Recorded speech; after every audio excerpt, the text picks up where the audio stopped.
চেষ্টা করি বাচ্চা কাচ্চার কীভাবে শেখাবো। প্রথম ধাপে এক লেখা মাশাআল্লাহ খুব সুন্দর শিখছে। এভাবে শেখাইলে প্রথম থেকেই লাইন সোজা হয়।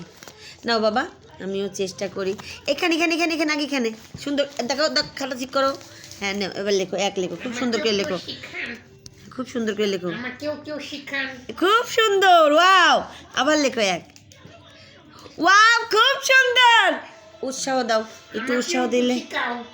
না না, আগে হেফজুর শিখবে, তারপরে হেফজুর শিখে শিখো।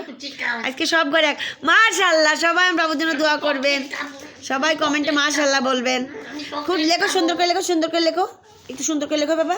হ্যাঁ, এবার এটা লেখো, এবার এক, এই ঘরটা পূরণ করো। হয় না তো, জিরো হয়ে গেছে বাবা। ওই ঘর আবার লেখো, একটু বড় করে উপরে ধরো, লাইনটা লাইনটা উপরে ধরো। ওয়াও মাশাআল্লাহ, খুব সুন্দর। একটু বড় করে দাও, একটু বড় করে দাও, ডানতে বড় করে দিতে হয়। এই তো, ভেরি গুড, গুড জব। এবার এটা লেখো। আজকে এক লেখা হবে, কালকে দুই লেখা হবে। একটু উপরে ধরতে, একটু উপরে ধরো, একটু উপরে ধরো।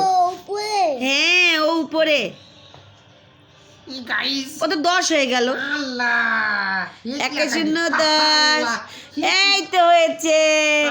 বলো গাইসকে, বলো গাইস আমার জন্য সবাই দোয়া করুন। লিখতে পারিস, এই দিক তাকায় বলো। গাইস আমার জন্য সবাই দোয়া করুন। আমি বলো হেফজুর, বলো বলো গাইস আমি এক লেখা লিখতে পেরেছি। হ্যাঁ, সবাই আমার জন্য দোয়া করবেন। সবাই আমার জন্য দোয়া করবে।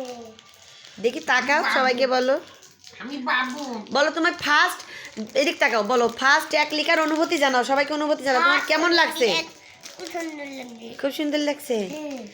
আজকে এক লিখেছো, কালকে ইনশাআল্লাহ 2 লেখা হবে। ওকে, আমার দিক ধরো, আমাকে একটু শিখাবা। আমি